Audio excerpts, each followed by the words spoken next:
اور لڑکے ان کے آس پاس میں مڈلا رہے. کیوں مڈلا رہے؟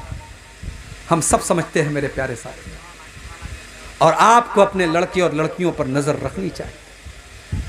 قیامت کے دن پوچھا جائے گا آپ سے کہ آپ کو اتنی لمبی داڑھی تھی، ماتھے پر سجدے کا نشان تھا، راتوں کو تہجد پڑھتے تھے آپ، اور آپ کی جوان بیٹی رات کو 2 بجے موبائل پر کسی سے بات کر رہی تھی، آپ کیا کر رہے تھے؟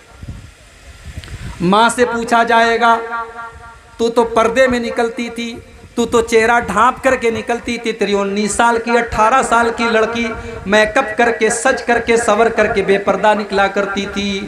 تو 50 سال کی بڑھیا ہے، تو 60 سال کی بڑھیا ہے، تو اگر بغیر پردے کے بھی نکلے گی تو کوئی بہت بڑا مسئلہ نہیں ہے، لیکن 18 سال کی 20 سال کی تیری جوان بیٹی بغیر پردے کے نکل رہی تھی. میری پیاری ماں بہنوں، کل قیامت کے دن آپ سے پوچھا جائے گا، آپ کی بیٹی کے بارے میں آپ سے پوچھا جائے گا، آپ کی بہن کے بارے میں آپ سے پوچھا جائے گا، آپ کی اولاد کے بارے میں آپ سے پوچھا جائے گا. اللہ قرآن میں کہتا ہے یا ایھا الذین آمنوا قوا انفسکم واہلیکم نارا، اے ایمان والو اپنے آپ کو اور اپنے گھر والوں کو جہنم کی آگ سے بچاؤ. میرے نبی نے اپنے آخری ٹائم میں وصیت کی کہ اپنے ماتحتوں کا خیال رکھو. جو تمہارے ماتحت ہیں، تمہارے بیوی ہیں، تمہارے بچے ہیں، تمہارے نوکر چاکر ہیں، تم ان کا خیال کرو. وہ تمہارے گردن پر اللہ تعالیٰ کی بہت بڑی ذمہ داری ہے، اللہ تعالیٰ کی طرف سے، تم ان کا خیال کرو. قیامت کے دن تم کو ان کا حساب دینا پڑے گا. سوموار کا دن آیا، اللہ کے نبی کی زندگی کا آخری دن ہے، فجر کی نماز کا ٹائم ہے. حضرت ابوبکر صدیق نماز پڑھا رہے ہیں، صحابہ پیچھے نماز پڑھ رہے ہیں. اللہ کے نبی کی طبیعت کچھ بہتر محسوس ہوئی، آپ اپنے بستر سے اٹھے، آپ نے اپنے کمرے کا پردہ ہٹایا، سامنے صحابہ نماز پڑھ رہے ہیں اور ابوبکر صدیق نماز پڑھا رہے ہیں.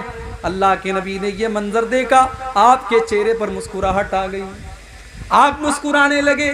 میرا مشن کامیاب ہے، میرے صحابہ میرے مشن پر چل رہے ہیں، میرے صحابہ میرا کام کر رہے ہیں، میں دنیا سے جا رہا ہوں، میرے صحابہ نماز پڑھ رہے ہیں. ابوبکر نماز پڑھا رہے ہیں، صحابہ نماز پڑھ رہے ہیں. اللہ کے پیارے نبی اپنے حجرے کے دروازے پر کھڑے ہیں اور آپ کے چہرے پر مسکراہٹ ہے، آپ ہنس رہے ہیں، مسکرا رہے ہیں. صحابہ نے نماز کی حالت میں محسوس کر لیا. اللہ، محبت اس کو کہتے ہیں، محبت اس کو کہتے ہیں میرے بھائی. صحابہ نماز پڑھ رہے ہیں مگر نماز کی حالت میں صحابہ نے محسوس کر لیا کہ اللہ کے نبی اپنے دروازے پر کھڑے ہیں اور مسکرا رہے ہیں.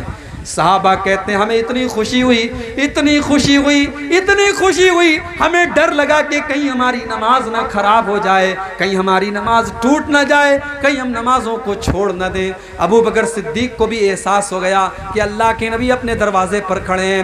ابوبکر صدیق پیچھے ہٹنے لگے. اللہ کے پیارے نبی نے اشارہ کیا کہ اے ابوبکر تم نماز کو جاری رکھو، تم ہی نماز پڑھاؤ، تم پیچھے مت ہٹو. ابوبکر صدیق نے فجر کی نماز پڑھائی. نبی نے پردہ ہٹا دیا، پردہ واپس سے گرا دیا، اور جب نبی نے پردہ گرا دیا، صحابہ کہتے ہیں یہ آخری نظر تھی جو اللہ کے نبی نے اپنے صحابہ کے اوپر ڈالی تھی، یہ آخری دیدار تھا جو اللہ کے نبی نے اپنے صحابہ کا کیا. جیسے جیسے چاشت کا وقت قریب ہو رہا ہے، جیسے جیسے سورج ڈھل رہا ہے، اللہ کے نبی کی کمزوری بڑھ رہی ہے، تکلیف بڑھ رہی ہے. آپ کی بیٹی فاطمہ آپ سے اپنے باپ کو دیکھنے آتی ہیں، اپنے باپ کو تکلیف میں دیکھتی ہیں. بڑے درد کے ساتھ حضرت فاطمہ کہتی ہیں واہ کر بابا، واہ کر بابا، ہائے میرے ابا کی تکلیف، ہائے میرے ابا کی تکلیف. اللہ کے نبی کہتے ہیں اے فاطمہ لیس علی ابیکی کرب بعد اليوم، اے فاطمہ آج کے بعد تیرے باپ کے اوپر کوئی تکلیف آنے والی نہیں ہے. آج کی تکلیف تیرے باپ کی آخری تکلیف ہے، آج کے بعد تیرے باپ کے اوپر کوئی تکلیف نہیں آنے والی ہے. حضرت فاطمہ کہتی ہیں اللہ کے نبی نے مجھ سے کان میں ایک بات کہی، میں ہنسنے لگی، میں رونے لگی. پھر آپ نے میرے کان میں کچھ کہا، میں ہنسنے لگی. اما عائشہ نے پوچھا کہ اے فاطمہ تیرے کان میں کیا کہا تھا اللہ کے نبی نے ایسا کہ پہلے تو رونے لگی پھر ہنسنے لگی؟ حضرت فاطمہ نے کہا میں نہیں بتا سکتی، یہ میرے باپ کا راز ہے۔ جب اللہ کے نبی کا انتقال ہو گیا اور آپ دنیا سے چلے گئے تو حضرت عائشہ نے پوچھا کہ بیٹی اب تو اللہ کے نبی کا انتقال ہو چکا ہے، اب تو بتا دے تیرے کان میں اللہ کے نبی نے کیا کہا تھا۔ حضرت فاطمہ نے کہا اے امی جان، اللہ کے نبی نے میرے کان میں یہ کہا تھا کہ اے فاطمہ، جبریل امین ہر سال میرے پاس رمضان میں آتے ہیں اور مجھے ایک مرتبہ پورے قرآن کا دور کراتے ہیں، لیکن اس سال جب رمضان کا مہینہ آیا تو جبریل 2 مرتبہ میرے پاس آئے اور 2 مرتبہ انہوں نے قرآن کا دور کرایا۔ اے فاطمہ، مجھے ایسا لگ رہا ہے کہ میری موت کا ٹائم آ چکا ہے، میرا آخری ٹائم آ چکا ہے۔ یہ سن کر کے میں رونے لگی۔ پھر میرے باپ نے میرے کان میں کہا کہ اے فاطمہ، میرے گھر والوں میں، میرے اہل بیت میں سب سے پہلے مجھ سے ملاقات تم ہی کرو گی، اور اے فاطمہ کیا تم اس پر خوش نہیں ہو کہ تمام جنتی عورتوں کی سردار تم کو بنا دیا جائے؟ جب یہ سنا تو میں ہنسنے لگی، میں خوش ہو گئی۔ میرے پیارے ساتھیوں، جیسے جیسے چاشت کا ٹائم قریب آ رہا ہے، اللہ کے نبی کی کمزوری بڑھتی چلی جا رہی ہے۔ حضرت عائشہ کہتی ہیں کہ اللہ تعالیٰ کی یہ توفیق بھی تھی کہ آخری ٹائم میں میرا لعاب دہن اللہ کے نبی کے لعاب دہن کے ساتھ مل گیا، میرا تھوک اللہ کے نبی کے تھوک کے ساتھ مل گیا۔ اماں عائشہ فرماتی ہیں جب اللہ کے نبی کی وفات کا دن تھا، سوموار کا دن تھا، آخری دن تھا، میرے بھائی عبد الرحمن آتے ہیں، وہ مسواک کر رہے تھے، اللہ کے نبی نے مسواک کو دیکھا، آپ نے ارادہ ظاہر کیا کہ عائشہ میں بھی مسواک کرنا چاہتا ہوں۔ اماں عائشہ فرماتی ہیں میں نے اپنے بھائی سے مسواک کو لیا اور اپنے دانتوں سے میں نے مسواک کو نرم کیا، اور پھر میں نے وہ مسواک اللہ کے نبی کے ہاتھ میں دے دی، اور اللہ کے نبی نے اتنے اچھے طریقے سے مسواک کی جیسے صحت اور تندرستی کی حالت میں آپ کیا کرتے تھے، اسی طریقے سے آپ نے مسواک کی۔ اس سے علماء نے ایک مسئلہ نکالا ہے کہ اگر انسان کو یہ احساس ہو کہ میرا آخری ٹائم ہے تو آخری ٹائم مسواک کرنا چاہیے، تاکہ اللہ کے پاس صاف منہ لے کر کے انسان جائے۔ آخری ٹائم میں مسواک کرنا بھی اللہ کے نبی کی ایک سنت ہے۔ مسواک کیا آپ نے۔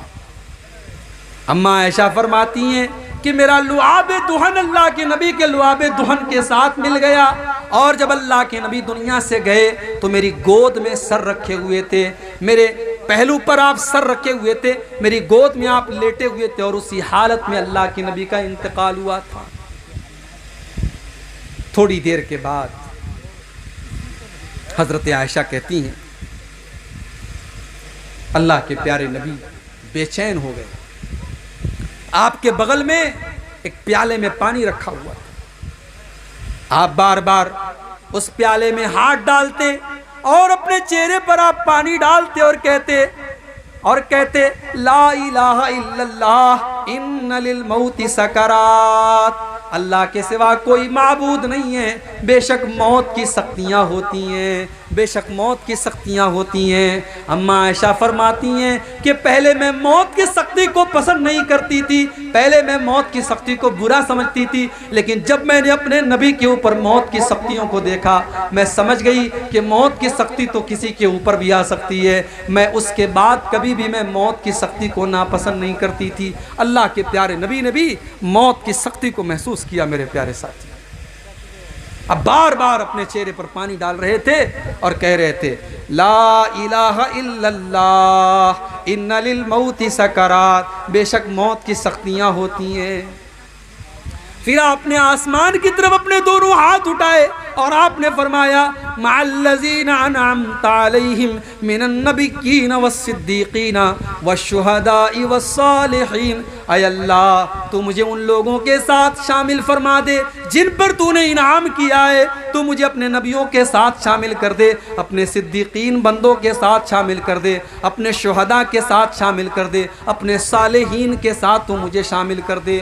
اتنا کہا اللہ کے نبی نے اور اس کے بعد آپ کی زبان پر یہ الفاظ تھے، اللہم الحقنی بالرفیق الاعلیٰ، اللہم الحقنی بالرفیق الاعلیٰ، اللہم الحقنی بالرفیق الاعلیٰ۔